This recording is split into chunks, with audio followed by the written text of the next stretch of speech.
Hi, I'm John McAuliffe, Chief Marketing Officer of VFM Leonardo, and welcome to the VTV channel. VTV has been produced for hotel e-commerce, marketing, and sales professionals to provide insights, knowledge, and learnings from industry experts on how to extract more value from a hotel's presence on the internet. Each week, I interview an industry expert on a single topic. We encourage you to email us at vtv@vfmleonardo.com to suggest a topic that you would like us to cover in future episodes. Today, I'm pleased to be joined by Felix Laboy, the President and General Manager at Sabre Hospitality Solutions. Felix is a well-respected expert in the travel industry. He pioneered the development and integration of many hospitality internet marketing best practices and solutions that are today replicated and embraced industry-wide. Felix founded eSite Marketing in 1999, the first internet marketing company specializing in online business solutions exclusively for the hospitality industry. He was named one of the top 25 extraordinary sales and marketing minds of 2008 by the Hospitality Sales and Marketing Association International. Felix, welcome to VTV channel, and thank you for joining us again. John, thank you for having me. Today's topic, untapped online opportunities. Felix, in your opinion, what are the biggest untapped online opportunities for hotel e-business professionals today? I would say, taking a little bit of a page from the airlines is the fact that the hotels need to promote more of their add-ons, let's say, or upgrades.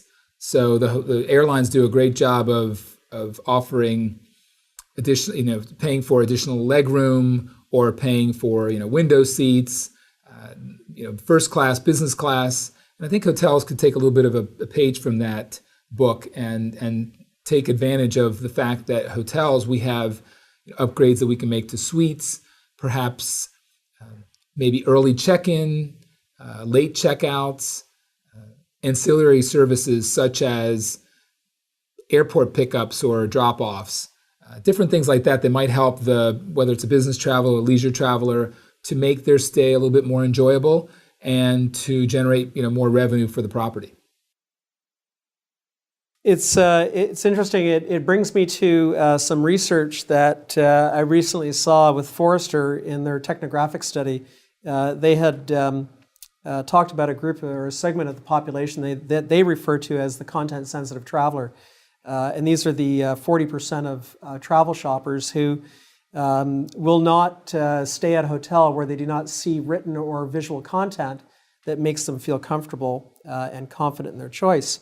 One of the things that they talk about is that this particular segment of the population is prepared to pay more money for those services that help them save time during their hotel stay, which certainly goes to your point that if hotels actually grasp the idea of merchandising some of those items that are upgrades or add-ons, they certainly would appeal to this particular target group. Have you seen any hotels out there that are doing this successfully today? I have. I know that there are hotels that are, looking at the pre-arrival. So what they'll do is they'll send out, so for example, Rosewood Hotels and Resorts, I know does a good job of this, where they will, a guest has a reservation and the office sends out a pre-arrival email. It depends, when you want to send that out, whether it's, a few days out or a week out or 2 weeks out, depending on when you've made your reservation. And it really provides some information to the guest about what's going on, what's going on in that particular locale, what's going on in the hotel. And personally, I've taken some trips recently, some leisure trips, and even though I'm in the business, I still appreciate, being marketed to if it's going to be helpful for me. And I have received some of that information and have actually purchased services that I probably would not have purchased if I wasn't made aware of them ahead of time. So I think it's a great way to, it's really a customer service as well as a revenue enhancing situation. And then if you can add sort of rich media and other content about your particular offer, I think that goes to what you were saying about in the survey. That the more they know, the more the consumer knows about what they're getting or if they can save some time, that they're willing to spend the extra money to be able to experience that or save the time. Sure. It brings me to the thought that certainly in the non-travel online retail space, successful online retailers use a lot of both written and visual content to bring out the details in the products that they have. Whether that's a common white dress shirt, and they show the details of the stitching and the buttons, etc., in order to make that shirt more appealing and get a premium price for it. The ability to use that content to differentiate your product and drive that seems to be a helpful area for hotels.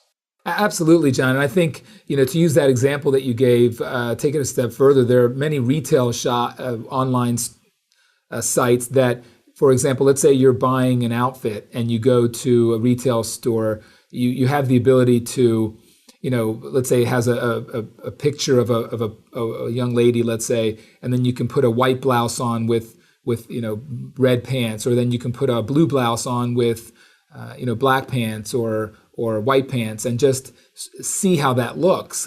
Can you imagine if we can do the same, and then the consumer can sort of picture themselves in that outfit and get a better feeling for that particular blouse or those pair of pants, and would they make that purchase because they feel like it would look good on them? Think about that if we could do more of that in the hotel business, which is to give information, whether it's rich media, whether it's videos or photography or content, to give to that consumer so they can then feel as though they're in that space. So let's say you're traveling with a family and you can give imagery or content that shows how your children or family would be, let's say, interacting with that property. Wouldn't that be a powerful message to give to the consumer? And perhaps you would see, an increase in conversions for that particular market segment because you've added that information. It would certainly help to differentiate you from other hotels on something other than price point, wouldn't it? Absolutely, absolutely. One of the things that we find interesting sometimes is in the hotel business, online there may be a hotel might have a number of rooms for offer, and for example, a king room at a price point of say $200 and a king room with a view at a price point of $300. Yet they'll use the same visual content to present both rooms. And it begs the question, what is the view? And am I prepared to pay $100 for a view that I haven't seen prior to booking that hotel? Exactly. One of the things that I think our audience would be interested in hearing from you, particularly as a pioneer in the e-business side for hotels, and that's really this whole idea of being able to use content for two, what I call distinct but really main categories in the online space. The click side, or those types of activities that you would use to generate traffic to your website, and the post-click side, or those activities that you would use to extract more value or more conversion, if you will, from your hotel or from your traffic once they get to your website. How should the smart e-business hotelier focus their efforts towards these two distinct buckets? That's an excellent question, John. We face that every day in terms of when we look at designing websites from our internet marketing division within Sabre, Hospitality Solutions. And I think it's a matter of they both need to work in tandem. So I don't think we can separate the two, that you mentioned. But in terms of the getting to the website or getting to your content, it's about how you position or how the hotel positions themselves in those arenas. So it could be that if you're a golf resort, what are the visuals, what are the images, the videos, the content that are on other golf-related websites where a golfer might be searching for information and then be able to get to your particular property's website from that golf-related website? is the imagery and content, et cetera, appropriate for that golfer, right? Because if you just have a picture of the property and it's not really golf related, then why would that golfer want to select your particular property over another golf resort?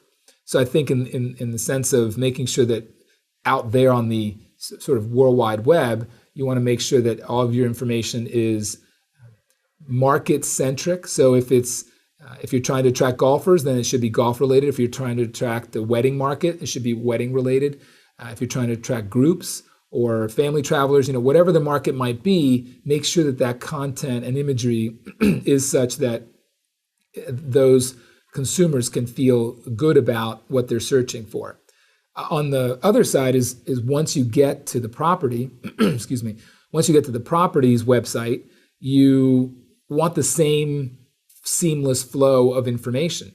So we use something called behavioral targeting, which allows, we can tell where the consumer has come from. So if the consumer has come from a wedding-related website, we'll serve up imagery and content that is wedding-related. And we can do that through technology today that we couldn't do in the past. And that gives the consumer a good feeling that the website, the property is providing me with individualized content and not just giving me content, for the masses. It sounds like in order to be successful online today, a hotelier really needs to take a look at the content that they're delivering and not only use it to help them promote those ancillary services and upgrades that are highly profitable items for them, but they can use that to bring relevance and context to the visit that a travel shopper has to their site, therefore making that visit a little bit more personal and a little bit more relevant to the travel shopper, which I would suspect would help with conversion. Absolutely. And John, what we've been able to do with the new behavioral targeting technology is be able to track that consumer as they go through the website. So if it is let's say if it's a family traveler, then they might be looking at the content for family, then we would then promote family-related packages, family-related activities, and that way that consumer is going to be, as you said, they're going to convert higher than they would if they were just getting general or generic content. And I think that's something that with technology and with the fact that hoteliers are more, they're more focused on making sure that they get higher conversions, they're looking at all avenues to be able to say, what are the things that we need to be doing in today's marketplace or online today to make sure that we're getting a higher conversion from the folks that are coming to our website. And I think that the technology has developed over the years so that we can now do that, whereas in the past it was difficult to do. Very interesting stuff, Felix. Again, thank you very much for bringing some wonderful insights into VTV for us. Thank you for joining us. John, thank you very much. It's been my pleasure. To all the viewers out there, be sure to post your comments on this episode of VTV and subscribe to our feed to receive more valuable insights from industry experts.